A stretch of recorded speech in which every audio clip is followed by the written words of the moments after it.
সাম্প্রতিক সহিংসতায় এখন পর্যন্ত ১৪৭ জন নিহত জানালেন স্বরাষ্ট্রমন্ত্রী। মানুষের নিরাপত্তা নিশ্চিতে সহিংসতায় জড়িতদের বিচার করতে হবে বললেন প্রধানমন্ত্রী। শ্রীলঙ্কান স্টাইলে গণভবন দখলের টার্গেট ছিল তারেকের বললেন ওবায়দুল কাদের। মেট্রো রেলে হামলাকারীদের ৪ জন গ্রেফতার, সবাই ছাত্রদলের, জানালো গোয়েন্দা পুলিশ। লেবাননে ইসরায়েলের বিমান হামলা, আঞ্চলিক যুদ্ধ ছড়িয়ে পড়ার শঙ্কা। Sponsored by Aviva Finance Limited.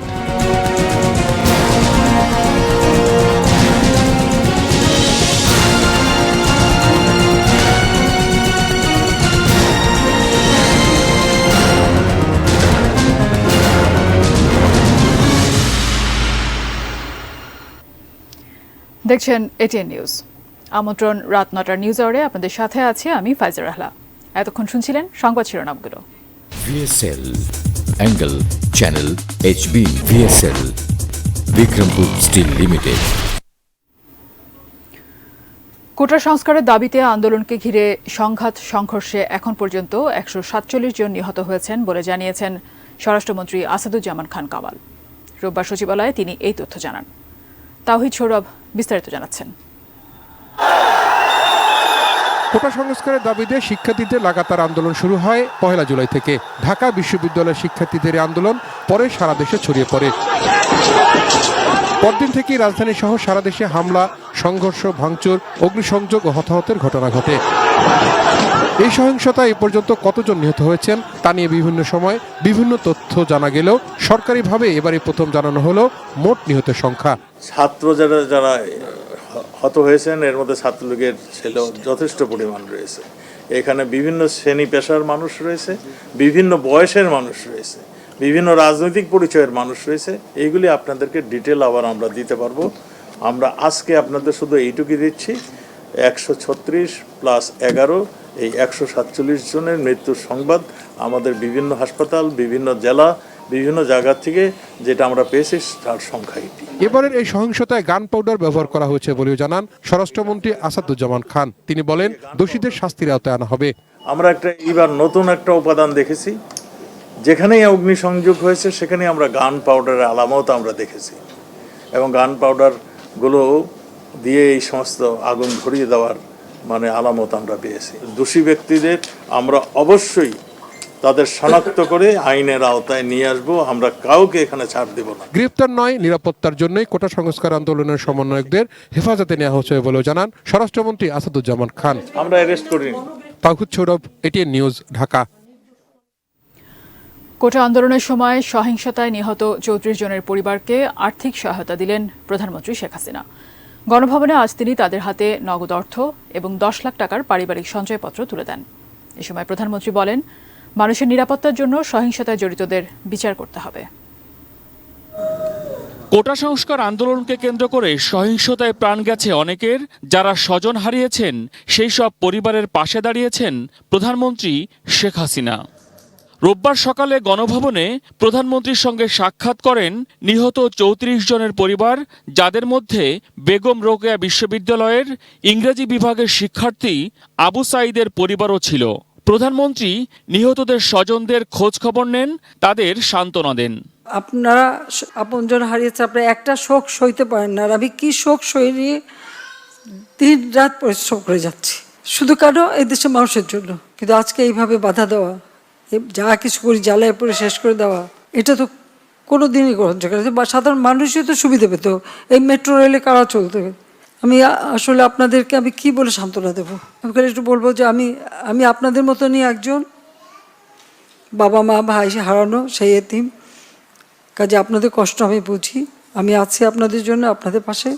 আর আমার চেষ্টা থাকবে যারা এই খুনের সঙ্গে জড়িত খুঁজে খুঁজে বের করে তারা অবশ্যই যেন শাস্তি পায়, সেটাই আমার প্রচেষ্টা থাকবে। সেটাই আমি করবো। আপনাদেরও সাহায্য চাই, কারণ এইভাবে বারবার বাংলাদেশটাকে নিয়ে খেলা, এটা আর হতে দেওয়া যায় না। নিজেকে স্বজনহারা উল্লেখ করে শেখ হাসিনা বলেন, পরিবারের সদস্যদের হারানোর শোক তিনি বোঝেন, তাই সহিংসতার জন্য দায়ীদের বিচারের আশ্বাস দেন তিনি। আর মানুষ মেরে লাশ ঝুলিয়ে রাখার মতো এই বর্বরতা, জানোয়ারের মতো ব্যবহার, এটা কি কেউ করতে পারে? এটা কি কোনো একজন মুসলমানের লাশ ঝুলায় রাখবে পা বেঁধে? যারা এগুলির সাথে জড়িত অবশ্যই তাদের বিচার হবে, তাদের বিচার করতে হবে, নইলে মানুষের নিরাপত্তা দেওয়া যাবে না। আপনাদের কাছে শুধু এটুকু বলবো যে আপনারা সবর করেন আর আল্লাহকে ডাকেন যেন এই সমস্ত খুনি জালেম এদের হাত থেকে আমাদের দেশটা যেন রেহাই পায়। আজকে যদি ভালো সময় হতো কত হাসি খুশি করে সবাই যেতে পারতেন, আর এখন আমারও আপনাদের চোখের পানি দেখতে হচ্ছে, এটাই সবচেয়ে কষ্ট। অন্যদিকে সকালে গণভবনে প্রধানমন্ত্রীর সঙ্গে সৌজন্য সাক্ষাৎ করেন বাংলাদেশে নিযুক্ত স্পেনের রাষ্ট্রদূত। এ সময় কোটা সংস্কার আন্দোলন ঘিরে সহিংসতার প্রসঙ্গ উঠে আসে। সহিংসতায় জামাত শিবির জড়িত ছিল বলে তাকে জানান প্রধানমন্ত্রী। মহসিন কবির, এটিএন নিউজ, ঢাকা। কোটা সংস্কার আন্দোলনের সহিংসতায় আহত পুলিশ সদস্যদের খোঁজ খবর নিতে আজ রাজারবাগ কেন্দ্রীয় পুলিশ হাসপাতালে যান প্রধানমন্ত্রী শেখ হাসিনা। তিনি সেখানে বেশ কিছু সময় কাটান এবং তাদের চিকিৎসা বিষয়ে খোঁজ নেন। উন্নত চিকিৎসার জন্য আহত পুলিশ সদস্যদের সব রকম সহযোগিতার আশ্বাস দেন তিনি। গুরুতর আহত আইনশৃঙ্খলা রক্ষাকারী বাহিনীর সদস্যদের অবস্থা দেখে এবং তাদের উপর অমানবিক নির্যাতনের কথা শুনে আবেগ আপ্লুত হয়ে পড়েন প্রধানমন্ত্রী। পরে তিনি সাম্প্রতিক সহিংসতায় আহতদের দেখতে বঙ্গবন্ধু শেখ মুজিব মেডিকেল বিশ্ববিদ্যালয় হাসপাতালে যান। এ সময় স্বরাষ্ট্রমন্ত্রী আসাদুজ্জামান খান কামাল এবং পুলিশের ঊর্ধ্বতন কর্মকর্তারা উপস্থিত ছিলেন।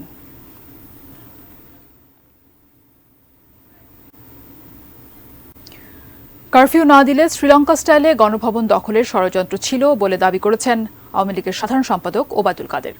দেশ বিদেশ থেকে আওয়ামী লীগের বিরুদ্ধে বিবৃতি আসছে জানিয়ে কারো প্ররোচনায় এ ধরনের বিবৃতি না দেওয়ার আহ্বান জানান তিনি।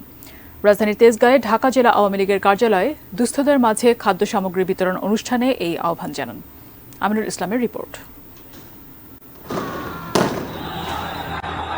কোটা সংস্কার আন্দোলনকে ঘিরে সহিংস পরিস্থিতিতে ১৯ জুলাই রাতে সারা দেশে কারফিউ জারি করা হয়। এই কারফিউ জারি না করলে আরো ভয়াবহ পরিস্থিতি তৈরি হতো বলে দাবি করেছেন আওয়ামী লীগের সাধারণ সম্পাদক ওবায়দুল কাদের। ক্ষমতার জন্য আজকে লন্ডনে পলাতক এবং গণঅভ্যুত্থান ঘটিয়ে শ্রীলঙ্কা স্টাইলে প্রধানমন্ত্রীর বাড়ি দখল করার টার্গেটও ওই রাতে ছিল যদি কারফিউ জারি না হতো। কারফিউ জারির পরে সেনাবাহিনী কোথাও গুলি করেনি জানিয়ে ওবায়দুল কাদের বলেন, বিএনপি এখন স্বাধীনতা বিরোধী, দেশ বিরোধী, উন্নয়ন বিরোধী অপশক্তিকে নিয়ে নতুন প্ল্যাটফর্ম করার কথা জানান দিচ্ছে। বিএনপি এখন স্বাধীনতা বিরোধী, দেশ বিরোধী, উন্নয়ন বিরোধী অপশক্তিকে নিয়ে নতুন প্ল্যাটফর্ম, নতুনভাবে তাদের সে প্ল্যাটফর্ম করার কথা জানান দিচ্ছে। তাদের আহ্বানে তাদের দোসররা সাড়া দেবে, এটাই স্বাভাবিক। ডক্টর ইউনূসকে নির্লজ্জ উল্লেখ করে ক্ষমতাসীন দলের সাধারণ সম্পাদক বলেন, বাংলাদেশের প্রধানমন্ত্রীকে থামাতে ভারতের প্রতি অনুরোধ জানানোর বক্তব্য আপত্তিকর। কোটা আন্দোলন, অগ্নিসন্ত্রাস, সাম্প্রতিক সহিংসতার সঙ্গে এই বিবৃতির সংযোগ আছে কিনা তা ভেবে দেখা দরকার বলে মন্তব্য করেন আওয়ামী লীগের সাধারণ সম্পাদক। আজকে ইউনূস কত নির্লজ্জ, তিনি ভারতকে অনুরোধ করেন শেখ হাসিনাকে থামাতে। শেখ হাসিনা আক্রান্ত, আক্রমণকারী নয়, তাকে থামাবে। আক্রমণকারীদের থামান, যাদের সঙ্গে আপনি আছেন। প্রধানমন্ত্রী শেখ হাসিনা বিবেকের টানে হাসপাতালে যাচ্ছেন বলেও মন্তব্য করেন ওবায়দুল কাদের। শেখ হাসিনা যাচ্ছেন বিবেকের টানে, হৃদয়ের টানে, আপনাদের মতো মায়া কান্না করতে নয়। Aminul Islam, ATN news, Dhaka. আজ ঢাকাসহ 4 জেলায় সর্বোচ্চ 11 ঘণ্টা কারফিউ শিথিল ছিল। এর মধ্যে অফিস চলেছে 6 ঘণ্টা। ইতোমধ্যে আবার কারফিউ শুরু হয়েছে। এর মধ্যে কেমন চলছে জনজীবন? রাজধানীর পুরানা পল্টন এলাকায় আছেন আমাদের সহকর্মী ওয়ালিল সাকিব, জানাবেন সেখান থেকে। সাকিব, আপনি এখন পুরানা পল্টন এলাকায় আছেন যতটুকু আমরা জানি। কিছুক্ষণ আগে আপনার কাছ থেকে রামপুরার পরিস্থিতি আপনি আমাদেরকে জানিয়েছেন এবং কিছু মানুষের উপস্থিতিও আমরা দেখতে পেয়েছি এবং শান্তিপূর্ণ ভাবেই সবাই ছিলেন আমরা যতটুকু দেখেছি। এখনো আপনার পেছনে আমরা বেশ কিছু গাড়ি দেখতে পাচ্ছি। সার্বিক অবস্থা জানাবেন, পুরানা পল্টনে আপনি কেমন দেখছেন? ফাইজা, আমি যেমনটি আসলে রামপুরা এলাকার পরিস্থিতি জানাচ্ছিলাম, আসলে খুব বেশি যে পার্থক্য এখানে রয়েছে তেমনটা কিন্তু বলা যায় না। পুরানা পল্টন বলতে বিশেষ করে এই বিজয়নগর যে মোড় রয়েছে এখানে আমরা দেখতে পাচ্ছি যে স্বাভাবিকভাবেই কিন্তু গাড়ি চলাচল করছে, যদিও একেবারে সে স্বাভাবিক সময়ে যে যেমন গাড়ি চলাচল করে সেই পরিস্থিতি কিন্তু এখানে নেই। তবে যে উল্লেখযোগ্য হারে কিন্তু গণপরিবহন চলছে, এছাড়া যে জরুরি পরিবহন রয়েছে বিভিন্ন ট্রাক, কাভার্ড ভ্যান এগুলো চলছে, রিক্সা চলছে, সিএনজি চলছে এবং আমরা দেখতে পাচ্ছি যে জরুরি সেবার আওতায় যারা রয়েছেন তারা তো চলাফেরা করছেনই, এছাড়া যে স্বাভাবিক প্রয়োজনীয় কাজকর্ম তারাও কিন্তু সেরে নিচ্ছেন। সাধারণ মানুষ অনেকেই পথে বেরোচ্ছেন। বলা যায় যে একেবারেই স্বাভাবিক পরিস্থিতি সেটা কিন্তু বলা যায় না, তবে মোটামুটি স্বাভাবিক পরিস্থিতি কিন্তু এখানে রয়েছে। যদিও কারফিউ চলছে, আমরা জানি যে সন্ধ্যা 6টায় কিন্তু সন্ধ্যা 6টা পর্যন্ত শিথিল ছিল, তারপর থেকে কিন্তু কারফিউ বলবৎ রয়েছে এবং আগামী মঙ্গলবার পর্যন্ত এই কারফিউ কিন্তু ঠিক এভাবেই চলবে। সকাল 7টা থেকে সন্ধ্যা 6টা পর্যন্ত শিথিল থাকবে, তারপর কিন্তু কারফিউ বলবৎ থাকবে। তো এই কারফিউ চলমান অবস্থাতেও বলা যায় যে আসলে গাড়ি চলছে, মানুষ স্বাভাবিক কাজকর্ম করার চেষ্টা করছেন, জরুরি পরিষেবাগুলো চলছে। সব মিলিয়ে আসলে বলা যায় যে পরিস্থিতি স্বাভাবিক রয়েছে, তবে পুরোপুরি স্বাভাবিক নয়। আর যেহেতু আমি কিছুক্ষণ আগে বলছিলাম যে অফিস ছিল 3টা পর্যন্ত, তবে বিকেল পর্যন্ত কিংবা সন্ধ্যা পর্যন্ত আমরা দেখেছি যে গাড়ির চাপ ছিল, তবে যত রাত বাড়ছে গাড়ির চাপ কিন্তু কমে আসছে, সাধারণ মানুষের চলাফেরার প্রবণতাটাও কমে আসছে। তবে সব মিলিয়ে কিন্তু পরিস্থিতি একেবারেই স্বাভাবিক রয়েছে। তো এই ছিল আমার কাছে পুরানো পল্টন এলাকা থেকে সার্বিক পরিস্থিতি। এরপরে আমরা রাজধানীর জিগাতলা এলাকার সার্বিক পরিস্থিতি জানবো, সেখানে রয়েছেন আমাদের সহকর্মী মুজাহিদুল ইসলাম।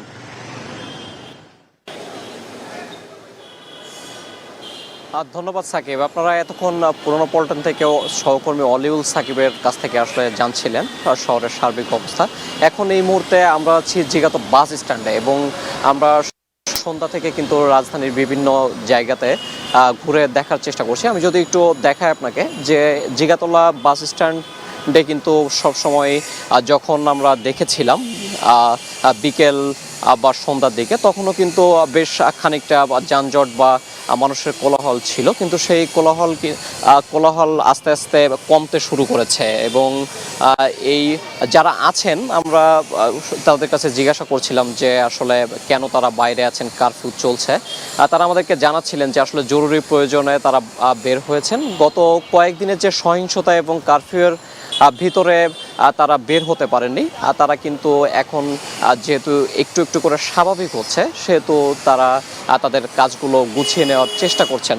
আমি যদি বলতে চাই বর্তমান পরিস্থিতি, সেখানে কিন্তু গণপরিবহন একেবারেই নাই বললেই চলে এবং কিছু রিক্সা গাড়ি চলছে সীমিত পরিসরে এবং গণপরিবহন যে দু একটা চলছে সেগুলোতেও কিন্তু যাত্রীর সংখ্যা একেবারেই কম এবং যারা এখানে রিক্সা চালক আছেন তাদেরও কিন্তু যাত্রী খুবই অল্প কিছু যাত্রী আছে এবং আমরা বিভিন্ন জায়গাতে ঘুরে দেখছিলাম এবং আইন শৃঙ্খলা রক্ষাকারী বাহিনীর তৎপরতাও কিন্তু আমরা দেখতে পেয়েছি এবং কিছু কিছু জায়গাতে আমরা সেনাবাহিনীর অবস্থানও কিন্তু দেখতে পেয়েছি। সব কিছু মিলিয়ে রাজধানীর জিগাতলা থেকে আমার কাছে এই ছিল সর্বশেষ এবং আমরা এই মুহূর্তে এটিএন নিউজের স্টুডিওতে ফিরে যাব। ওয়ালিউল সাকিব এবং মুজাহিদুল ইসলাম, আপনাদের দুজনকে অনেক ধন্যবাদ আমাদেরকে ঢাকার এই মুহূর্তের পরিস্থিতি জানানোর জন্য। দর্শক, আমাদের সাথে সরাসরি যুক্ত হয়েছিলেন আমাদের সহকর্মী ওয়ালিউল সাকিব এবং মুজাহিদুল ইসলাম, তারা জানাচ্ছিলেন রাজধানীর এই মুহূর্তের পরিস্থিতি। আমরা চলে যাচ্ছি এবার পরের খবরে। মেট্রো রেলের মিরপুর 10 ও কাজীপাড়া অংশে হামলা ও ভাঙচুরের ঘটনায় 4 জনকে গ্রেফতার করেছে ঢাকা মহানগর গোয়েন্দা পুলিশ। তাদের একজন অর্থের যোগানদাতা বলে জানিয়েছেন মহানগর ডিবির অতিরিক্ত কমিশনার হারুনুর রশিদ। গ্রেফতারকৃতদের স্বীকারোক্তি অনুযায়ী অন্যদেরও গ্রেফতারের চেষ্টা চলছে বলে জানান তিনি। কোটা সংস্কার আন্দোলনের সময় গত 19 জুলাই রাজধানীর মিরপুর 10 নম্বর এবং কাজীপাড়া অংশের মেট্রো রেলে হামলা চালায় দুষ্কৃতিকারীরা। এরপর রাষ্ট্রীয় এই স্থাপনা ভাঙচুর করে তারা। এ ঘটনায় রাজধানীর বিভিন্ন এলাকা থেকে 4 জনকে গ্রেপ্তার করেছে ঢাকা মহানগর গোয়েন্দা পুলিশ। অতিরিক্ত কমিশনার হারুন অর রশিদ বলেন, একজন হামলায় অর্থের যোগান দিয়েছেন, তারা সবাই ছাত্রদলের নেতাকর্মী। একজন আছে আমনান তালুকদার, যুগ্ম সাধারণ কেন্দ্রীয় ছাত্রদল, ইমাম আল নাসের, সাধারণ সম্পাদক শহীদুল হল ছাত্রদল, বজলুর রহমান বিজয়, সিনিয়র যুগ্ম সাধারণ সম্পাদক বিজয় ৭১ ঢাকা বিশ্ববিদ্যালয়, আর ফেরদৌস রোবেল। যাদের গ্রেপ্তার করা হয়েছে তারা হামলায় জড়িত অন্যদের নাম জানিয়েছেন বলে দাবি হারুন অর রশিদের। অনেকে মনে করেছে যে ঢাকা শহর ছেড়ে পালিয়ে আমরা হয়তো গ্রামে অথবা অন্য শহরে চলে গেছি, এটা মনে করতেছে জামাত শিবির চক্র, বিএনপি নেতৃবৃন্দ। আমি মনে করি সেটা হবে না। যারা এই ঘটনাটা ঘটেছে প্রত্যেকেই তারা কে কি করে সেটা আমাদের কাছে জানার বিষয় না, তাদেরকে আমরা অবশ্যই আইনের আওতায় নিয়ে আসব। এদিকে কোটা সংস্কার আন্দোলনের ৫ সমন্বয়ককে নিরাপত্তার জন্য হেফাজতে নেওয়া হয়েছে বলে জানান ডিবির অতিরিক্ত কমিশনার। এজন্য পরিবারের সদস্যকে উদ্বিগ্ন না হওয়ার পরামর্শ তার। যাদেরকে আমরা এনেছি তাদের নিয়ে যদি কেউ গুজব ছড়ায় সেটা আপনারা বিশ্বাস করবেন না। গুজবই। Moniruzzaman, ATN news, Dhaka. টানা ১০ দিন পর চালু হলো মোবাইলে 4G সেবা। 3 দিনের জন্য 5 GB বোনাসও দেওয়া হচ্ছে। ফেসবুক, টুইটারের মতো সোশ্যাল মিডিয়ার ব্যাপারে সিদ্ধান্ত নিতে অ্যাপসগুলোকে চিঠি দিয়েছে বিটিআরসি। সকালে আগারগাঁয়ে বিটিআরসি ভবনে এসব তথ্য জানান ডাক, টেলিযোগাযোগ ও তথ্য প্রযুক্তি প্রতিমন্ত্রী জুনায়েদ আহমেদ পলক। দেশের প্রায় 14 কোটি মানুষ ইন্টারনেট ব্যবহার করেন। টানা 10 দিন পর রোববার বিকেল 3টা থেকে আবারও মোবাইল ফোনে ইন্টারনেট ব্যবহারের সুযোগ মিলছে। কারফিউর আগে 17 জুলাই মধ্যরাত থেকে বন্ধ ছিল এ সেবা। 4G সেবা ফেরানোর সিদ্ধান্তটি আসে রোববার সকালে আগারগাঁও বিটিআরসি ভবনের এই বৈঠক থেকে। ডাক, টেলিযোগাযোগ ও তথ্য প্রযুক্তি প্রতিমন্ত্রী জুনায়েদ আহমেদ পলক মোবাইল অপারেটর ও সরকারি কর্মকর্তাদের নিয়ে বসেছিলেন তার আগে। 4Gতে যখন যুক্ত হবেন তখন মোবাইল ইন্টারনেট ব্যবহারকারী প্রত্যেক গ্রাহক 3 দিনের জন্য 5 GB বোনাস তারা ডেটা পাবেন। তবে এই সময়টিতে বাংলাদেশ কখনোই পুরোপুরি ইন্টারনেট বিচ্ছিন্ন ছিল না বলে দাবি করেন প্রতিমন্ত্রী। বাংলাদেশ বিশ্ব থেকে সম্পূর্ণ বিচ্ছিন্ন থাকেনি, এক মুহূর্তের জন্যও না। এটা হচ্ছে প্রথম আমার পক্ষ থেকে অফিসিয়ালি এক্সপ্লেনেশন। দেশের অস্থিতিশীল পরিস্থিতিতে সামাজিক যোগাযোগ মাধ্যমগুলোর ভূমিকা নিয়ে আপত্তি বিটিআরসির। শনিবার তাদের চিঠিও দেওয়া হয়েছে। অভিযোগ করা হয়েছে বিভিন্ন কন্টেন্ট মুছে দিতে বলা হলেও তারা সেটি করেনি, বরং ক্ষমতাসীন দল আওয়ামী লীগের 50টি পেজ ব্লক করে দিয়েছে। ফেসবুক, ইউটিউব এবং টিকটকের এবং সোশ্যাল মিডিয়া যারা পপুলার প্ল্যাটফর্ম আছে তাদেরকে আমরা একটা চিঠি দিয়েছি। বাংলাদেশের জন্য তারা ভিন্ন ধরনের পলিসি অ্যাপ্লাই করেছে, এই সকল উত্তর দেওয়ার জন্য আমরা 31 জুলাই আমরা এই সোশ্যাল মিডিয়া প্ল্যাটফর্মগুলোকে ঢাকায় এসে বিটিআরসিতে তাদেরকে লিখিত এবং মৌখিকভাবে জবাব এবং ব্যাখ্যা দেওয়ার জন্য আমরা অনুরোধ করেছি। গত 18 জুলাই রাত থেকে ব্রডব্যান্ড ইন্টারনেট সংযোগও বন্ধ ছিল। 5 দিন পর 23 জুলাই রাতে সীমিত পরিসরে অগ্রাধিকার ভিত্তিতে কিছু প্রতিষ্ঠানকে ইন্টারনেট সংযোগ দেওয়া হয়। পরদিন 24 জুলাই সারা দেশেই ব্রডব্যান্ড ইন্টারনেট চালু হয়, যদিও সেবা এখনও আগের মতো স্বাভাবিক নয়। মোটামুটি সরকারি বেসরকারি মিলিয়ে আমাদের ডাক, টেলিযোগাযোগ এবং আইসিটি সেক্টরের প্রায় 1000 কোটি টাকার উপরেই ক্ষতি হয়ে গেছে। Sajida Sweety, ATN news, Dhaka. যুক্তরাজ্যের সাবেক ভূমিমন্ত্রী সাইফুজ্জামান চৌধুরীর নিজ নামে 350টি বাড়ির বিষয়ে দুর্নীতি দমন কমিশন দুদককে অনুসন্ধান নিষ্পত্তির আদেশ দিয়েছেন হাইকোর্ট। রোববার বিচারপতি আবু তাহের মোহাম্মদ সাইফুর রহমানের বেঞ্চ এই আদেশ দেন। 2016 সাল থেকে সাবেক ভূমিমন্ত্রী সাইফুজ্জামান চৌধুরী প্রায় 20 কোটি ব্রিটিশ পাউন্ড বা 2770 কোটি টাকা মূল্যের 350টিরও বেশি সম্পত্তি কিনেছেন বলে অভিযোগ আছে। একটি জাতীয় দৈনিকে প্রকাশিত এই সংক্রান্ত প্রতিবেদনটি সংযুক্ত করে গত 9 মে সুপ্রিম কোর্টের আইনজীবী মোহাম্মদ সালাউদ্দিন জনস্বার্থে হাইকোর্টে রিট দায়ের করেন। ওই রিটে দুর্নীতি দমন কমিশন, দুদক সহ সংশ্লিষ্টদের বিবাদী করা হয়।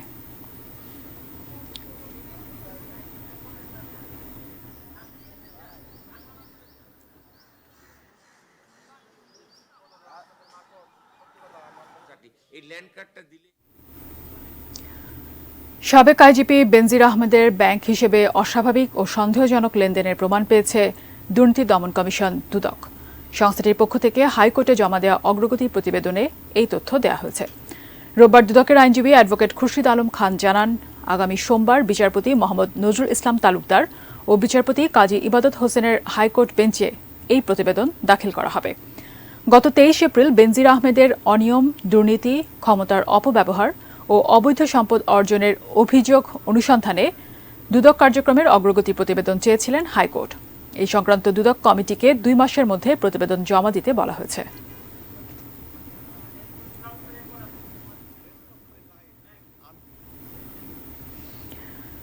ব্রাহ্মণবাড়িয়ার নবীনগরে 2 সন্তানসহ স্বামী স্ত্রীর রহস্যজনক মৃত্যু হয়েছে। তারা হলেন বিজয়পাড়া গ্রামের কাপড় ব্যবসায়ী সোহাগ মিয়া, তার স্ত্রী জান্নাত বেগম, তাদের 4 বছরের মেয়ে ফাহিমা ও 2 বছরের মেয়ে তাহমিদা। আজ সকালে পৌর এলাকার বিজয়পাড়া থেকে তাদের মৃতদেহ উদ্ধার করে পুলিশ। বিস্তারিত জানাচ্ছেন পূর্বাঞ্চলীয় ব্যুরো প্রধান পীযূষ কান্তি আচার্য। শনিবার রাত 10টার দিকে রাতের খাবার খেয়ে স্ত্রী সন্তান নিয়ে ঘুমিয়ে পড়েন কাপড় ব্যবসায়ী সোহাগ মিয়া। প্রতিদিন কাকডাকা ভোরে তাদের ঘুম ভাঙলেও রোববার সকালে তারা দরজা খোলেননি। প্রতিবেশীরা ডাকাডাকি করে সাড়া শব্দ না পেয়ে পুলিশে খবর দেয়। পুলিশ এসে দরজা ভাঙার পর এক হৃদয় বিদারক দৃশ্যের অবতারণা হয়।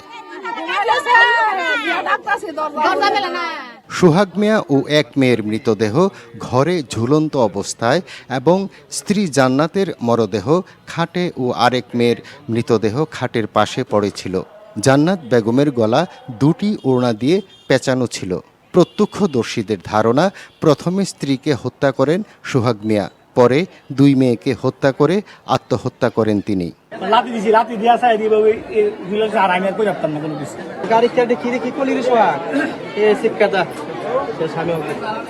একটি পরিবারের সবার এমন মর্মান্তিক মৃত্যুর পেছনের রহস্য উদ্ঘাটন করতে তদন্তে নেমেছে পুলিশ। ইতিমধ্যে আমরা লাশগুলো উদ্ধার করে সুরতাল করে আমরা লাশগুলো ময়নাতদন্তের জন্য আমাদের হেফাজতে নিয়েছি। পীযূষ কান্তি আচার্য, এটিএন নিউজ, ব্রাহ্মণবাড়িয়া। কোটা সংস্কার আন্দোলনে নিহত, আহত এবং সরকারি স্থাপনায় হামলা সহ সকল অনাকাঙ্ক্ষিত ঘটনায় তীব্র নিন্দা জানিয়ে এবং এসব ঘটনার সুষ্ঠু তদন্ত ও দ্রুত বিচার দাবি করে সব ধরনের কর্মসূচি প্রত্যাহার করেছেন বৈষম্য বিরোধী ছাত্র আন্দোলনের 6 সমন্বয়কারী। সন্ধ্যায় গণমাধ্যমে পাঠানো এক বিবৃতিতে তারা এই ঘোষণা দেন। শিক্ষার পরিবেশ স্বাভাবিক করতে দ্রুত শিক্ষা প্রতিষ্ঠান খুলে দেওয়ার দাবিও করা হয় ওই বিবৃতিতে। তার প্রেক্ষিতে উদ্ভূত পরিস্থিতিতে অনেকে অপ্রত্যাশিতভাবে আহত এবং নিহত হয়েছে। তাছাড়া রাষ্ট্রীয় স্থাপনায় অগ্নিসংযোগ সহ নানা সহিংস ঘটনা ঘটেছে। আমরা এই সকল অনাকাঙ্ক্ষিত ঘটনার তীব্র নিন্দা জানাই এবং সুষ্ঠু তদন্ত সাপেক্ষে দ্রুত বিচারের দাবি জানাচ্ছি।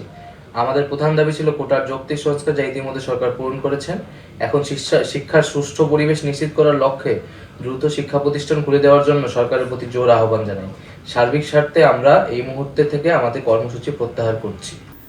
কোটা বিরোধী আন্দোলনের সময় নাশকতায় রাজশাহী বিশ্ববিদ্যালয়ের 4 কোটি টাকারও বেশি ক্ষতি হয়েছে। সকালে বিশ্ববিদ্যালয়ের কয়েকটি হলে ক্ষতিগ্রস্ত কক্ষ পরিদর্শন শেষে উপাচার্য ডক্টর গোলাম সাব্বির সাত্তার একথা জানান।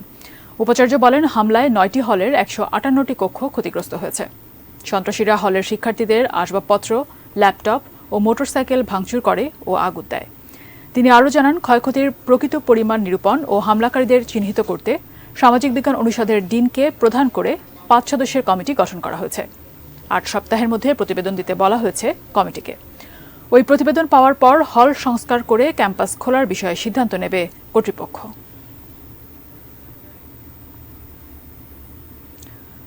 আন্দোলনের নামে দুষ্কৃতকারীদের তাণ্ডবে রংপুর সিটি কর্পোরেশনের প্রায় 3 কোটি 20 লাখ টাকার সম্পদ নষ্ট হয়েছে বলে জানিয়েছেন মেয়র মোস্তাফিজুর রহমান মোস্তফা। দুপুরে নগর ভবনে সংবাদ সম্মেলনে মেয়র একথা জানান। সংঘাত ও প্রাণহানির ঘটনায় প্রকৃত অপরাধীদের বিরুদ্ধে আইনি ব্যবস্থা নেওয়ার পাশাপাশি নিরাপরাধ কেউ যেন হয়রানির শিকার না হয়, সেজন্য আইন প্রয়োগকারী সংস্থাগুলোর প্রতি আহ্বান জানান সিটি মেয়র।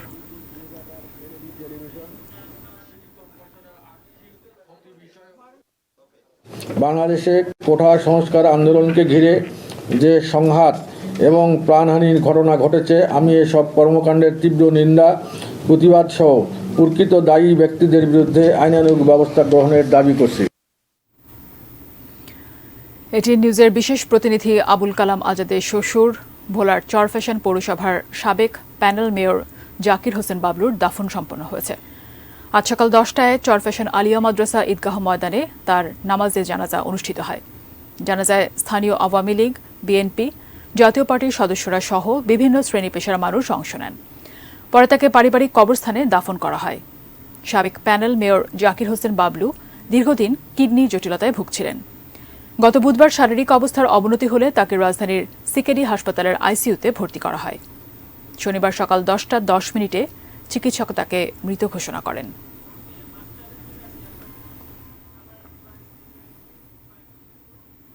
এবারে জানাবো দেশের বাইরের খবর।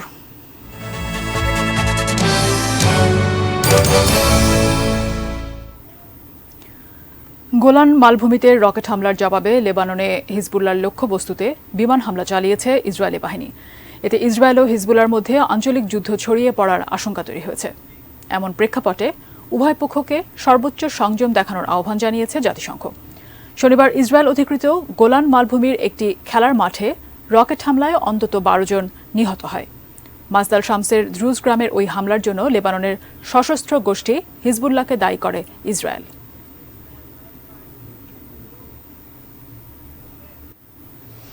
এবার এক নজরে শিরোনামগুলো জানিয়ে দিচ্ছি আরও একবার।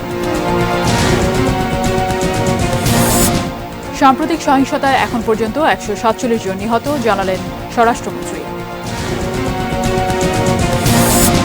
মানুষের নিরাপত্তা নিশ্চিতে সহিংসতায় জড়িতদের বিচার করতে হবে বললেন প্রধানমন্ত্রী।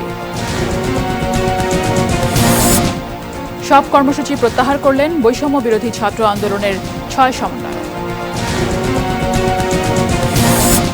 শ্রীলঙ্কা স্টাইলে গণভবন দখলের টার্গেট ছিল তারেকের, বললেন ওবায়দুল কাদের।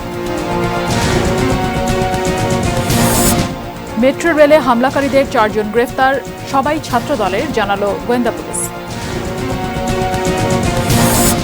সাবেক ভূমিমন্ত্রী সাইফুজ্জামান চৌধুরীর যুক্তরাজ্যে 350 বাড়ি দুদকের অনুসন্ধান নিষ্পত্তির নির্দেশ হাইকোর্টের। বেনজির আহমেদের অস্বাভাবিক লেনদেনের প্রমাণ পেয়েছে দুদক। লেবাননে ইসরায়েলের বিমান হামলা, আঞ্চলিক যুদ্ধ ছড়িয়ে পড়ার শঙ্কা। Sponsored by Abiba Finance Limited. এই ছিল নিউজ আওয়ার। এটি নিউজের সব খবর জানতে ভিজিট করুন www.atnnewstv.com। এছাড়া চোখ রাখুন এটি নিউজের ইউটিউব ও ফেসবুক পেজে। সঙ্গে থাকুন, দেখতে থাকুন এটিএন নিউজ।